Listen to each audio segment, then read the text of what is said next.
नमस्कार। आप सुन रहे हैं मुंशी प्रेमचंद्र की लिखी कहानी गीला।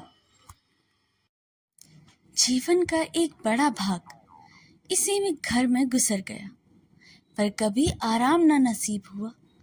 मेरे पति संसार की दृष्टि में बड़े सज्जन, बड़े शिष्ट, बड़े उदार, बड़े सौम्य होंगे, लेकिन जिस पर गुजरती है वही जानता है। संसार को उन लोगों की प्रशंसा करने में आनंद आता है जो अपने घर को भाड़ में झोंक रहे हों, गैरों के पीछे अपना सर्वनाश किए डालते हों। जो प्राणी घर वालों के लिए मरता है उनकी प्रशंसा संसार वाले नहीं करते। वह तो उनकी दृष्टि में स्वार्थी है, कृपण है, संकीर्ण हृदय है, आचार भ्रष्ट है। इसी तरह जो लोग बाहर वालों के लिए मरते हैं उनकी प्रशंसा घर वाले क्यों करने लगते हैं। अब इन्हीं को देखो, सारे दिन मुझे जलाया करते हैं। मैं पर्दा तो नहीं करती, लेकिन सौदे सुफल के लिए बाजार जाना बुरा मालूम होता है। और इनका यह हाल है कि चीज़ें मंगवाओ तो ऐसी दुकान से लाएंगे जहाँ कोई ग्राहक भूल कर भी ना जाता हो। ऐसी दुकान पर ना तो चीज़ अच्छी मिलती है, ना तौल ठीक होती है, ना दाम ही उचित होते हैं। यह दोष ना होते तो वह दुकान बदनाम ही क्यों होती। पर इन्हें ऐसी गई बीती दुकानों की चीज़ें लाने का मरस है। बार बार कह दिया, साहब की चलती हुई दुकान से सौदे लाया करो, वहाँ माल अधिक खपता है, इसलिए ताज़ा माल आता रहता है। पर इनकी तो टुटू पुंसिया से बनती है और वे इन्हें उल्टे छुरे न मूंदते हैं। गेहूं लाएंगे तो सारे बाजार से खराब, भुना हुआ चावल ऐसा मोटा कि बैल ना पूछे, दाल में कराई और कंकड़ भुरे हुए, मानो लकड़ी जला डालो। क्या मजाल की गले। घी लाएंगे तो आधा आधा तेल और 16 आने कोटो जेम, और दरअसल घी एक छटांग कम। तेल लाएंगे तो मिलावट, बालों में डालो तो चिमट जाए और दाम दे आएंगे शुद्ध आंवले के तेल का। किसी चलती हुई नामिनी दुकान पे जाते तो इन्हें जैसे डर लगता है, शायद ऊंची दुकान और फीके पकवान के कायल हैं। मेरा अनुभव तो यह है कि नीची दुकान पर ही सड़े पकवान मिलते हैं। एक दिन की बात हो तो बर्दाश्त कर ली जाए, रोज का टंटा नहीं सहा जाता। मैं पूछती हूँ, आखिर आप टुटू पूंचियों की दुकान पर क्यों जाते हो? क्या उनके पालन पोषण का ठेका तुमने लिया है? आप फरमाते हैं, मुझे देखकर सब के सब बुलाने लगते हैं। वाह, क्या कहना है, कितनी दूर की बात कही। जरा इन्हें बुला लिया और खुशामद के दो दो शब्द सुना दिए जाए, थोड़ी सी स्तुति कर दी, बस आपका मिजाज आसमान पर जा पहुंचा। फिर इन्हें सुधी नहीं रहती कि यह कूड़ा करकट बंधा रहा है क्या। पूछती हूँ, तुम उस रास्ते से जाते क्यों नहीं? क्यों किसी दूसरे रास्ते से जाते हो? ऐसी उठाई गिरो के मुंह क्यों लगते हो? इसका कोई जवाब नहीं। एक चुप 100 बाधाओं को हराती है। एक बार एक गहना बनवाने को दिया। मैं तो महाशय को जानती थी, इनसे कुछ पूछना व्यर्थ समझा। अपने पहचान के एक सुनार को बुला रही थी। संयोग से आप ही विराजमान थे। बोले, यह संप्रदाय विश्वास के योग्य नहीं, धोखा खाओगी। मैं एक सुनार को जानता हूँ, मेरे साथ का पड़ा हुआ है, बरसों साथ साथ खेले हैं। वह मेरे साथ चालबाजी नहीं करता। मैंने यह समझा, जब इनका मित्र है तो वह भी बचपन का, तो कहाँ तक दोस्ती का हक ना निभाएगी। सोने का एक आभूषण और 100 रुपये इनके हवाले किए। इस भले मानस से वह आभूषण और रुपये न जाने किस बेईमानी को दे दिए, और बरसों के झंझट के बाद एक चीज बनवा कर आई तो 8 आने तांबा और इतनी भद्दी देकर घिन लगती थी। बरसों की अभिलाषा धूल में मिल गई, रो पीट कर बैठ रही। ऐसे ऐसे वफादार तो इनके मित्र हैं जिन्हें मित्र की गर्दन पर छुरी पड़ने पर भी संकोच नहीं। इनकी दोस्ती भी उन्हीं लोगों से है जो जमाने भर से जट्टू गिरह कर लंगोटी में फाक खेलने वाले फाके मस्त है, जिनकी उधम ही इन जैसी आंखों के अंधों से दोस्ती गठाना है। नित्य ही एक न एक महाशय उधार मांगने के लिए सिर पर सवार रहते हैं और बिना लिए गला नहीं छोड़ते, मगर ऐसा भी कभी नहीं हुआ कि किसी ने रुपए न चुकाए हों। आदमी एक बार खोकर सीखता है, 2 बार खोकर सीखता है, किंतु यह भले मानस 1000 बार खोकर भी नहीं सीखते। जब कहती हूँ रुपए तो दे आए हो, अब मांग क्यों नहीं लाते? क्या मर गए तुम्हारे वह दोस्त? तो बस बगले झांक कर रह जाते। आपसे मित्रों का सूखा जवाब नहीं दिया जाता। खैर, सूखा जवाब ना दो, मैं भी नहीं कहती कि दोस्तों से बेमुरवती करूं, मगर चिकनी चुपड़ी बातें तो बना सकते हो, बहाने तो कर सकते हो। किसी मित्र से रुपए मांगे और आपके सर पर बोझ पड़ा, बेचारी कैसे इनकार करे? आखिर लोग जान जाएंगे कि नहीं, इस महाशय भी खुलकर ही है। इनकी हैविस यह है कि दुनिया इनके संपर्क समझती रहे, चाहे मेरे कहने ही क्यों ना गिरने पड़े। सच कहती हूँ, कभी कभी तो एक एक पैसों की तंगी हो जाती है और इन भले आदमी को रुपए जैसे घर में काटते हैं। जब तक रुपए के वारे न्यारे ना कर ले, इन्हें चैन नहीं। इनकी करतूत कहाँ तक गाऊं? मेरी तो नाक में दम हो गया है। एक न एक मेहमान रोज यमराज की भांति सिर पर सवार रहते हैं। ना जाने कहाँ के बेफिक्रे इनके मित्र हैं। कोई कहीं से आकर मरता है, कोई कहीं से।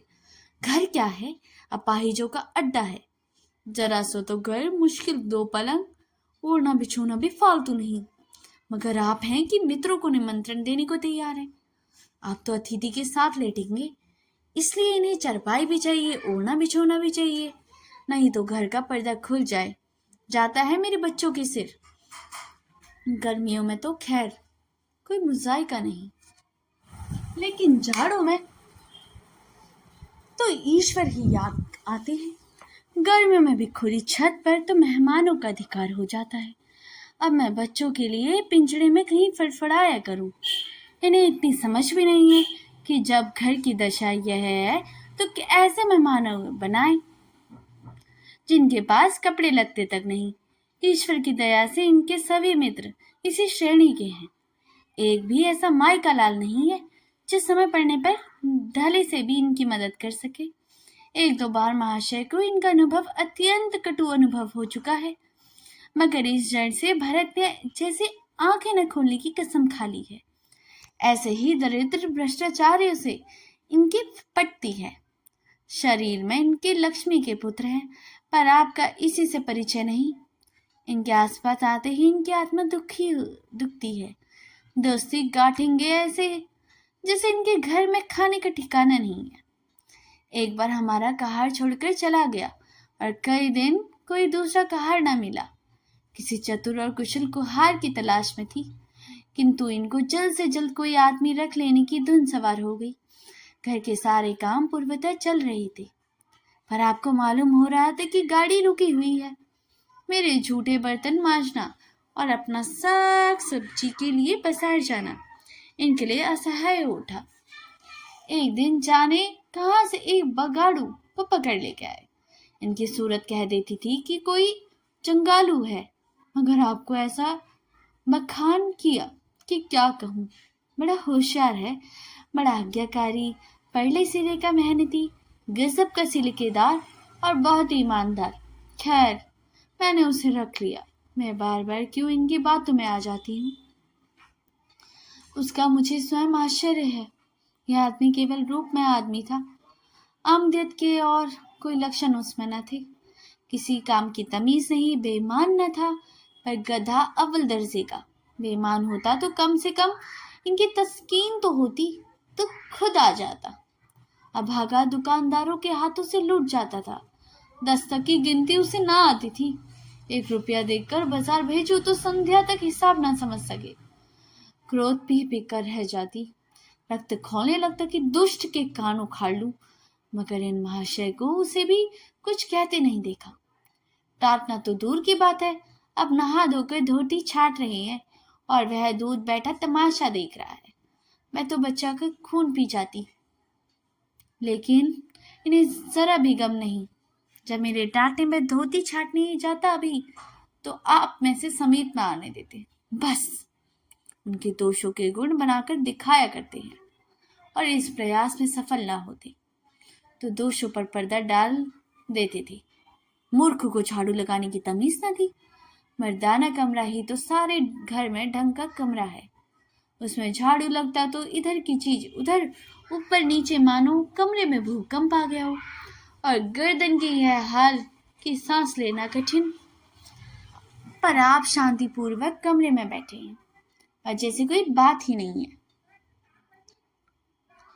एक दिन मैंने उसे खूब डांटा, कल से ठीक ठीक झाड़ू न लगाई तो कान पकड़ कर निकाल दूंगी।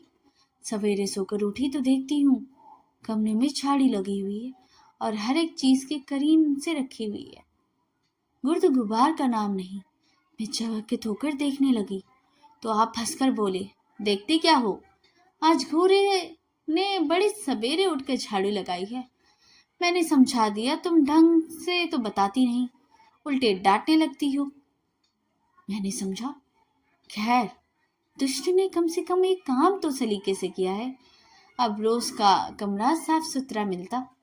घूरे मेरी दृष्टि से विश्वासी बनने लगा। संयोग की बात, एक दिन में जरा मालूम से सवेरे उठी और कमरे में आई तो देखती हूँ कि घूरे द्वार पर खड़ा है और आप तन मन से कमरे में झाड़ू लगा रहे हैं। मेरी आंखों से खून उतर आया। उनके हाथ से झाड़ू छीनकर घूरे के सिर जमा दी। हराम खोर को उसी दम निकाल बाहर किया। अब फरमाने लगे, उसका महीना तो चुका दो। बाहरी समझ, एक तो काम ना करे, उस पर आंखें दिखाए, उस पर पूरी मजूरी भी चुका दे। मैंने एक कौड़ी भी ना दी। एक कुतरा दिया था, वह भी छीन लिया। इस पर जड़ भरत महाशय मुझसे कई दिन रूठे रहे। घर छोड़कर भाग जाते थे, बड़ी मुश्किलों से रुके। ऐसे ऐसे बोंदू भी संसार में पड़े हैं। मैं ना होती तो शायद अब तक इन्हें किसी ने बाजार में बेच दिया होता। एक दिन मेहतर ने उतारे कपड़े का सवाल किया। इस बेकारी के जमाने में फालतू कपड़े को शायद पुलिस वालों या रस्सियों के घर में हो। मेरे घर में तो जरूरी कपड़े भी नहीं। उनका वस्त्रालय एक बगीचे में आ गया, जो डाक के पार्सल से कहीं भेजा जा सकता था। इस साल जाड़ों में कपड़े बनवाने की नौबत न आई। पैसे नजर नहीं आते, कपड़ा कहाँ से बने। मैं मेहतर को साफ जवाब दे दिया। कड़ाके का जाड़ा पड़ रहा है, इसका अनुभव मुझे कम न था। गरीबों पर क्या बीत रही होगी, इसका भी मुझे ज्ञान था। लेकिन मेरे या आपके पास खेत की सिवा इसका और कोई इलाज नहीं है। जब तक समाज का संगठन रहेगा, ऐसी शिकायतें भी पैदा होती रहेंगी। जब एक एक अमीर और रईस के पास एक एक मालगाड़ी कपड़ों से भरी हुई है, तो फिर निर्धनों को क्यों नहीं नग्नता का कष्ट उठाना पड़े। खैर, मैंने तो मेहतर को जवाब दे दिया। आपने क्या किया, आपका कोट उठाकर उसे भेंट कर दिया। मेरी देह में आग लग गई। इतनी दानशील नहीं हूं कि दूसरों को खिलाकर आप सो रहूं। देवता के पास यही कोट था। आपको इसकी जरा भी चिंता न हुई कि पहनोगे क्या। यश के लोभ ने जैसे बुद्धि ही हर ली।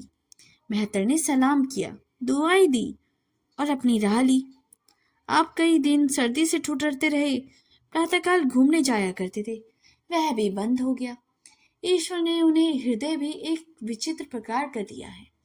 फटे पुराने कपड़े पहनते आपको जरा भी संकोच नहीं होता।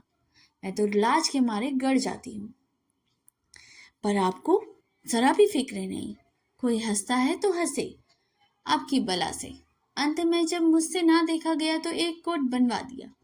जी तो चलता था कि खूब सर्दी खाने दूं, पर डरी कहीं बीमार न पड़ जाए तो और बुरा हो। आखिर काम तो इन्हीं को करना है। महाशय अपने दिल में समझते होंगे कि मैं कितना विनीत और कितनी परोपकारी हूँ। शायद इन्हें इन बातों का गर्व हो। मैं परोपकारी नहीं समझती ना विनती ही समझती हूँ। यह जड़ता सादी सीधी नहरिता इस मेहतर को अपना कोट दे दिया। उसे मैंने कई बार रात को शराब के नशे में मस्त झूमता देखा है और आपको दिखा भी दिया है। और दूसरों की विवेकहीनता की पुरोती हम क्यों करें? अगर आपको विनीत और परोपकारी होते तो घर वालों के प्रति भी आपके मन में कुछ उदारता होती। सारी उदारता बाहर वालों के लिए ही सुरक्षित है। घर वालों को आपका अल्पांश भी ना मिलना चाहिए।